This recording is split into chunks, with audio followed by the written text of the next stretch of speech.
Nah,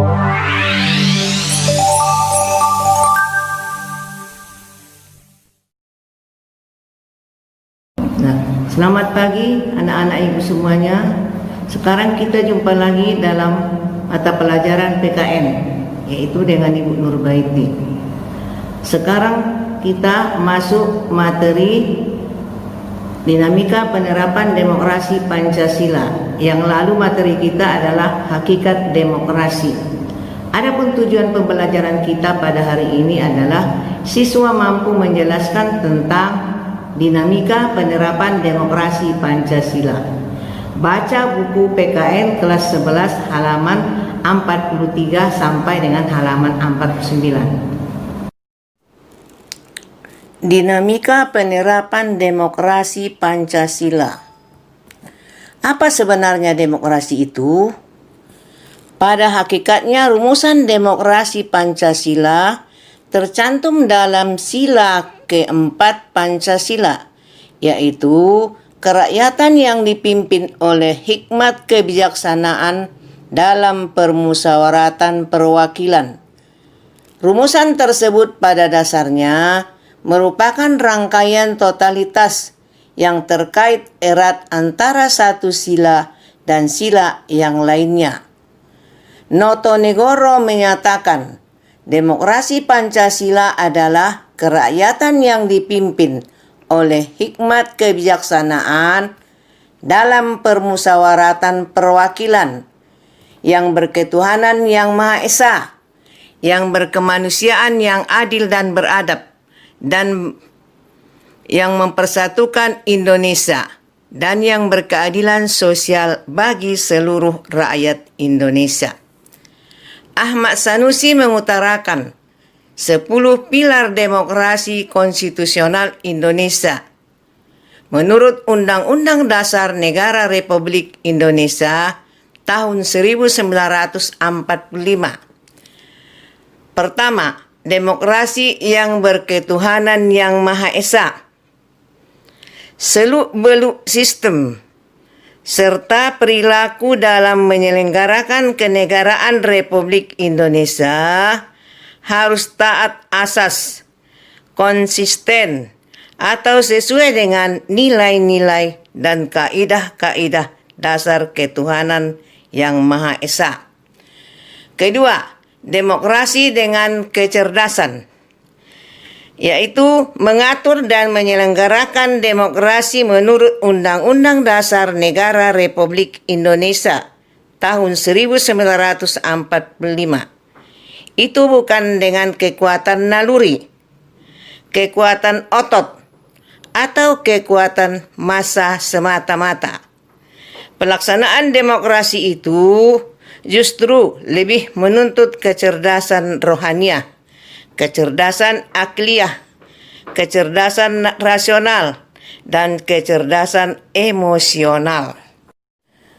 Ketiga, demokrasi yang berkedaulatan rakyat. Kekuasaan tertinggi ada di tangan rakyat.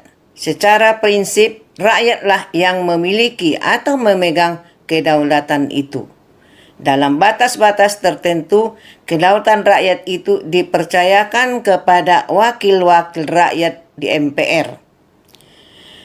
Keempat, demokrasi dengan rule of law. Hal ini mempunyai 4 makna penting. Pertama, kekuasaan negara Republik Indonesia harus mengandung, melindungi, serta mengembangkan kebenaran hukum. Kedua, kekuasaan negara memberikan keadilan hukum, bukan demokrasi yang terbatas pada keadilan formal. Ketiga, kekuasaan negara menjamin kepastian hukum, bukan demokrasi yang membiarkan kesemrautan atau anarki. Keempat, kekuasaan negara mengembangkan manfaat atau kepentingan hukum. Kelima, demokrasi dengan pemisahan kekuasaan negara.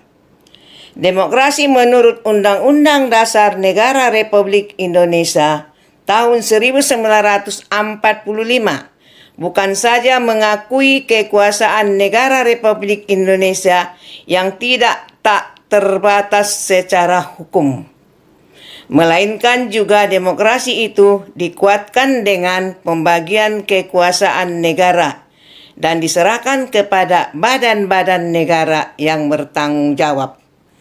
Keenam, demokrasi dengan hak asasi manusia.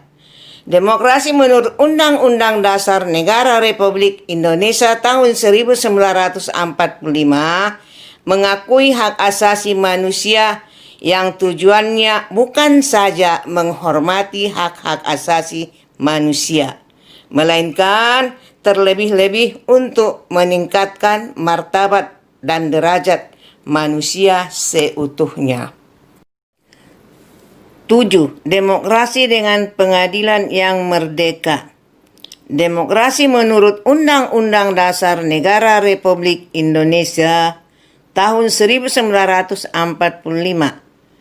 menghendaki diberlakukannya sistem pengadilan yang merdeka, yang memberi peluang seluas-luasnya kepada pihak yang berkepentingan untuk mencari dan menemukan hukum yang seadil-adilnya.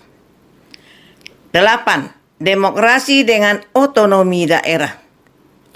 Otonomi daerah merupakan pembatasan terhadap kekuasaan negara, khususnya kekuasaan legislatif dan eksekutif di tingkat pusat, dan lebih khusus lagi pembatasan atas kekuasaan presiden. 9. Demokrasi dengan kemakmuran.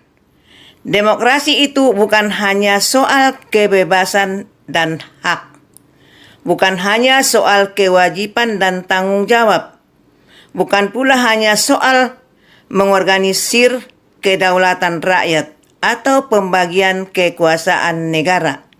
Demokrasi itu bukan pula hanya soal otonomi daerah dan keadilan hukum. Sebab bersamaan dengan itu, semua demokrasi menurut Undang-Undang Dasar Negara Republik Indonesia tahun 1945 itu ternyata ditujukan untuk membangun negara kemakmuran.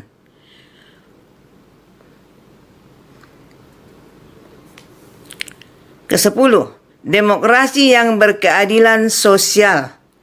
Demokrasi menurut Undang-Undang Dasar Negara Republik Indonesia tahun 1945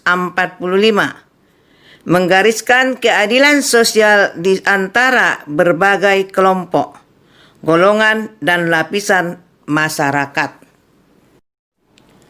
Apa sebenarnya yang menjadi karakter utama demokrasi Pancasila? Karakter utama Pancasila adalah sila keempat, yaitu kerakyatan yang dipimpin oleh hikmat kebijaksanaan dalam permusyawaratan perwakilan. Demokrasi Pancasila mengandung 3 karakter utama, yaitu kerakyatan, permusyawaratan, dan hikmat kebijaksanaan. Demokrasi Pancasila mengandung beberapa nilai moral yang bersumber dari Pancasila, yaitu sebagai berikut. Pertama, persamaan bagi seluruh rakyat Indonesia. Kedua, keseimbangan antara hak dan kewajiban. Ketiga, pelaksanaan kebebasan yang dipertanggungjawabkan secara moral kepada Tuhan Yang Maha Esa, diri sendiri, dan orang lain. Keempat, mewujudkan rasa keadilan sosial. Kelima, pengambilan keputusan dengan musyawarah mufakat. Keenam, mengutamakan persatuan nasional dan kekeluargaan. Ketujuh, menjunjung tinggi tujuan dan cita-cita. Baiklah siswa-siswi sekalian, adapun kesimpulan dari materi kita pada hari ini adalah bahwa pada hakikatnya rumusan demokrasi Pancasila tercantum dalam sila keempat Pancasila, yaitu kerakyatan yang dipimpin oleh hikmat kebijaksanaan dalam permusyawaratan perwakilan.